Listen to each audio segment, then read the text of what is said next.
Felizes os que habitam em tua casa, Senhor. Meus caros fiéis, celebramos hoje a solenidade externa de todos os santos. Bem-aventurados os pobres no espírito, os mansos, os que choram, os que têm fome e sede de justiça, os misericordiosos, os puros de coração, os pacíficos. Eis aí 7 bem-aventuranças que podem resumir todas as palavras do salmista: bem-aventurados os que habitam na tua casa, Senhor, eles te louvarão sem cessar. E quem são esses bem-aventurados? São tantos os homens quanto os anjos. Todos esses são bem-aventurados por causa de Cristo. Todos foram salvos por Cristo e estão inseridos em Cristo. Cristo é a cabeça de todo homem e de todo anjo. Ninguém fora salvo ou será salvo fora de Cristo. Desde Adão e Eva, todos foram salvos em Cristo. Portanto, todos os bem-aventurados formam um corpo, uma espécie de sociedade. São João deixa isso claro. Eu cito: mas se caminhamos na luz como Ele está na luz, estamos em comunhão uns com os outros.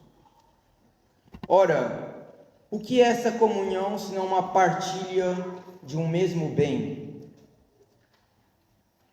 O que é uma sociedade senão a ordenação de todos a um mesmo fim? Sim, somos chamados todos a um mesmo fim, a felicidade eterna em Deus. Todos, e absolutamente todos, homens e anjos, são chamados à felicidade de Deus. Participar dessa felicidade é atingir a bem-aventurança. Deus é bem-aventurado por natureza. Os homens e os anjos são bem-aventurados por participarem da natureza de Deus. Porém, numa sociedade, aqueles que já alcançaram o fim devem ajudar os demais que ainda não alcançaram a alcançarem também o seu próprio fim. Pois numa sociedade, quanto mais membros chegarem ao fim, mais a sociedade se beneficiará. Ora, nós estamos caminhando em direção a um mesmo fim, a bem-aventurança. Devemos, portanto, sermos conduzidos e ajudados por todos aqueles que já chegaram ao fim. Já chegaram à bem-aventurança perfeita. Por isso, nós devemos celebrar uma festa que honre todos aqueles que já gozam da bem-aventurança eterna no céu. Seremos edificados e ajudados, estimulados por todos os seus exemplos, pelas recompensas. Porém, dado que não é possível celebrar a festa de cada pessoa que está no céu, em particular, cujo número nos é desconhecido, e dado também que nas respectivas comemorações dos santos nós negligenciamos muitas vezes essas comemorações, não podemos participar, a Igreja sabiamente previu um dia em que todos esses cidadãos celestes fossem comemorados, honrados numa festa comum. Eis porque celebramos hoje a festa de todos os santos. Mas, Padre, o Senhor fala muito de bem-aventurança, mas no final das contas, o que é a bem-aventurança? Como alcançá-la? Vejamos, portanto, esses 2 pontos essenciais da vida cristã nesse sermão. O que é a bem-aventurança e como alcançá-la? é preciso saber o seguinte: todo homem deseja naturalmente ser feliz. Todo homem procura a felicidade. Mesmo aquele que quer tirar a sua própria vida, ele está procurando a felicidade. Em última instância, ele não visa senão ser livrado de um mal que ele julga ser a própria vida. Contudo, muitos se enganam em relação à felicidade. Muitos procuram a felicidade nesse mundo. Riquezas, prazeres, ciência.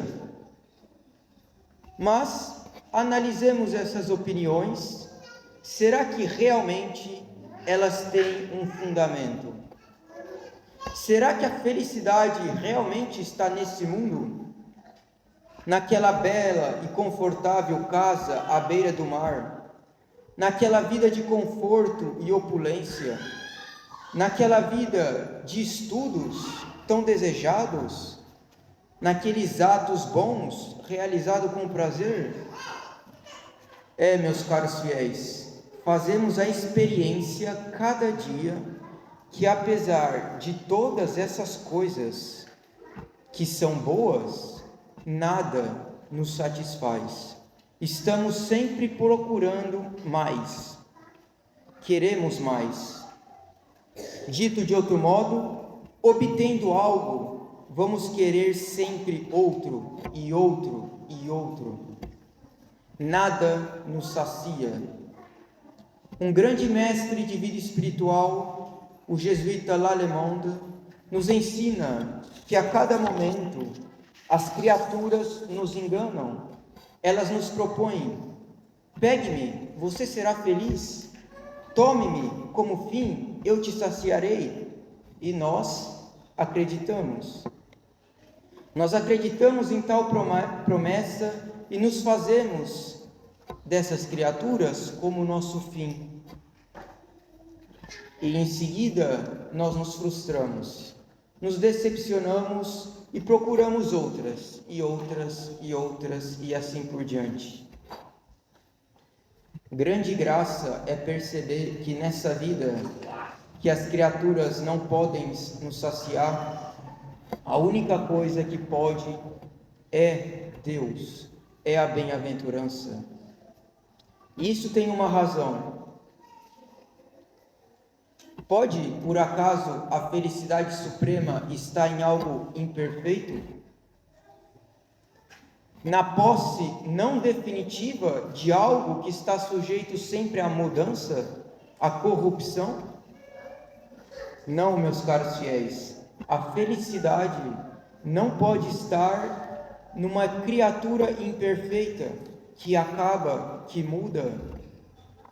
E é por isso que se enganam e correm o risco de perdê-la para sempre, aqueles que procuram a felicidade nesse mundo. Além do mais, se a felicidade estivesse nos bens desta terra, quão pobre e infelizes nós seríamos. Ó alma miserável, que garantia tens que toda a riqueza que possuis hoje, amanhã estará sobre a tua posse? A segurança do banco, a boa administração do dinheiro, tudo isso está sujeita a inumeráveis circunstâncias que fogem do nosso domínio. Ó alma insensata, o que te faz crer que a saúde que tens hoje contigo estarás amanhã? Que teu corpo belo e esbelto será amanhã um corpo debilitado? O que te asseguras isso? Ó alma orgulhosa, que garantias tens que a tua ciência, a tua sabedoria, não serás amanhã esquecida com uma doença?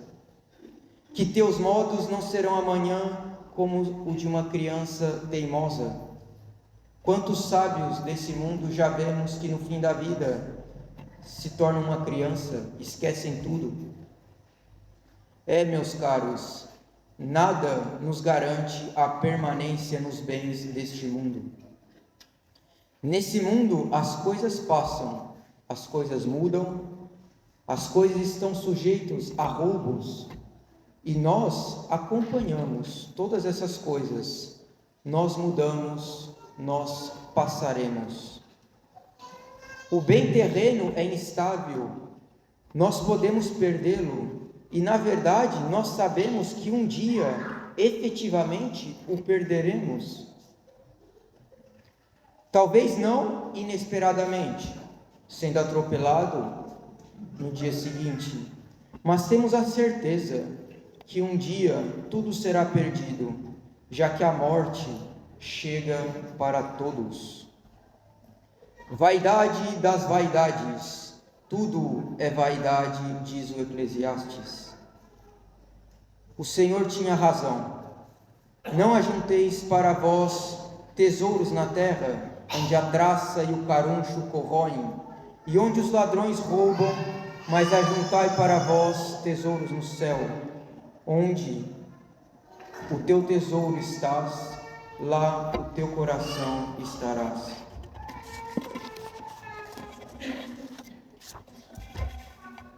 Está certo, Padre. A bem-aventurança, a felicidade suprema, não está nos bens desta terra. Ela está no céu, na vida com Deus. Mas agora, como chegar até ela? Quais são os meios de adquirirmos tal felicidade? Meus caros fiéis, de fato, a bem-aventurança não se encontra nesta terra, mas adquirimos através dos bens dessa terra. Sabendo uma vez que a felicidade se encontra na vida com Deus e que nada nesta terra é Deus, eis aqui, meus caros, 7 maneiras de atingi-la e já de experimentá-la nessa terra. Claro, essas maneiras não são senão apenas meios para chegarmos ao nosso fim, mas meios que nos já dão nessa terra um gostinho do que será a bem-aventurança celeste, a bem-aventurança perfeita. Afinal de contas, o que é a vida cristã, senão a vida eterna já começada? O primeiro meio é a pobreza em espírito, isto é, aquele desapego de tudo que não é Deus. E quando dizemos de tudo, queremos nos referir a tudo o que é bom. Aquilo que é mal é indigno do nosso apego. Nem todos escolhem a pobreza efetiva, sendo religiosos, mas todos são chamados a vivê-la, ao menos em espírito, porque a todos é dado o mandamento: amarás o teu Deus sobre todas as coisas.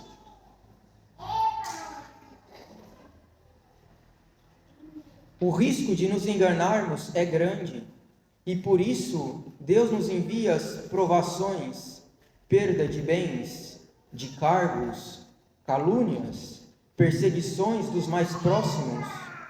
E aí, o que fazermos? Nos revoltarmos contra Deus? Contra o próximo? Ou agradecer a Deus por, apesar de tudo, nos mantermos na fé e no amor da sua vontade? Bem-aventurados os pobres de espírito, pois deles é o reino dos céus. O segundo meio que nos faz experimentar um começo da felicidade suprema é a mansidão. Frequentemente neste mundo, os homens obtêm riquezas através de querelas, difamações, combates. Jesus, porém, nos propõe uma outra via, a mansidão. A mansidão que nos faz procurar os maiores bens, mas procurá-los de maneira ordenada, na paz, cheios de misericórdia para com o próximo, para conosco mesmo, sabendo que o nosso maior bem, a nossa herança divina, nada nessa terra pode comprar. Bem-aventurados os mansos, pois eles possuirão a terra. O terceiro meio é a aflição, o choro. Muitos procuram prazeres ilimitados nessa terra, mas como vimos, que perda de tempo. É como comer inumeráveis balas tentando saciar uma fome após penoso trabalho, após doloroso exercício físico. Ou seja, é uma grande ilusão. Muitos fogem das mortificações, da abstinência de carne às sextas-feiras, sob pretexto de aproveitar a vida, sob pretexto de não atristar aos homens. Porém, na verdade, seu fim é o conforto, o prazer. É ilusória essa consolação vinda dos homens. Jesus, ao contrário, nos ensina que todos os que choram serão consolados. O quarto meio é a fome e sede de justiça. Como é digno de honra o chefe, o superior, o pai de família, que governa tudo para o bem comum. Ao contrário, como é digno de desprezo o chefe, o superior, que governa tudo para suas próprias vantagens e gostos pessoais. Na verdade, ele se torna um tirano.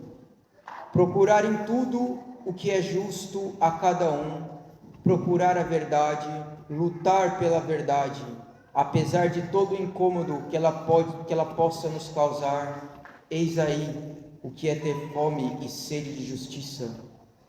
Bem-aventurados os que têm fome e sede de justiça, porque eles serão saciados.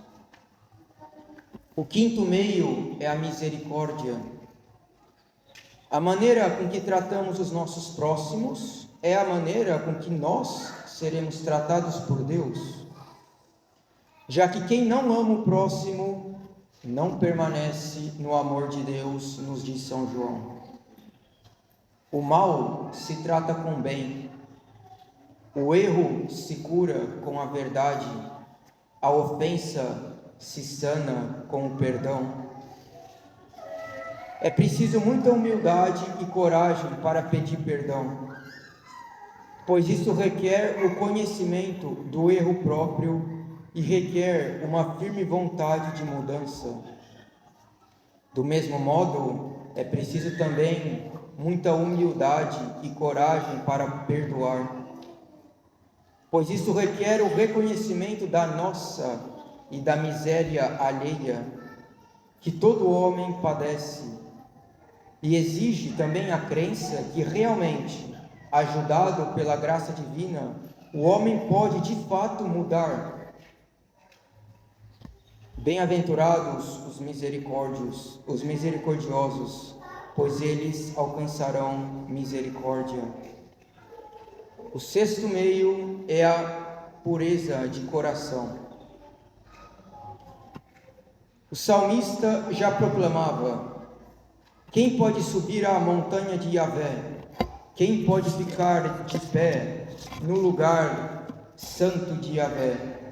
Quem tem mãos inocentes e coração puro e não se entrega à falsidade, nem faz juramentos para enganar. Dizer a verdade, meus caros, ser da verdade, portar-se segundo a verdade, eis aí um meio eficacíssimo para ver a Deus.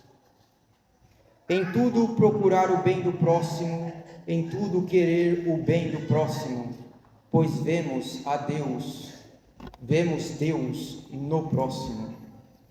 Bem-aventurados os que têm coração puro, porque eles verão a Deus. O sétimo meio é a promoção da paz, mas não qualquer paz, senão a verdadeira paz que se funda na verdade. Proclamar a verdade com justiça e coragem, mesmo se ela pode gerar guerras. Eis a verdadeira atitude dos filhos de Deus. Bem-aventurados os pacíficos, pois eles serão chamados filhos de Deus, já que eles estão inseridos no Filho de Deus. Todos aqueles que habitam atualmente na casa do Senhor nos são um exemplo vivo de como viver tudo isso. Eles são os mais ricos, pois já possuem o maior bem, o reino dos céus, a visão de Deus. Eles são mansos, nada os pode tornar rudes, eles possuem a terra. Eles exultam, pois eles são consolados a todo instante por aqueles que foi causa das suas aflições. Eles já estão saciados, pois se alimentam continuamente daquele pão dos anjos, Deus mesmo. Eles alcançaram misericórdia, pois agiram com misericórdia, sabendo que nada lhes era devido, mas que tudo lhes for uma pura graça da bondade divina. Eles têm um coração puro, pois foram purificados na fonte cristalina de sangue e água que brotou do coração de Jesus. Eles, enfim, promoveram a paz e agora gozam da suprema paz, no repouso completo em Deus, intercedendo por todos nós. Meus caros fiéis, peçamos hoje ao autor de todos esses santos, ao responsável por toda essa santidade, ao Espírito Santo, a graça de um dia podermos nos encontrar nessa sociedade de bem-aventurados, para entoarmos todos juntos, anjos e santos, numa só voz: Santo, Santo, Santo, é o Senhor Deus dos exércitos, o céu e a terra estão cheios da vossa glória. A salvação pertence ao nosso Deus. Em nome do Pai, do Filho e do Espírito Santo. Amém.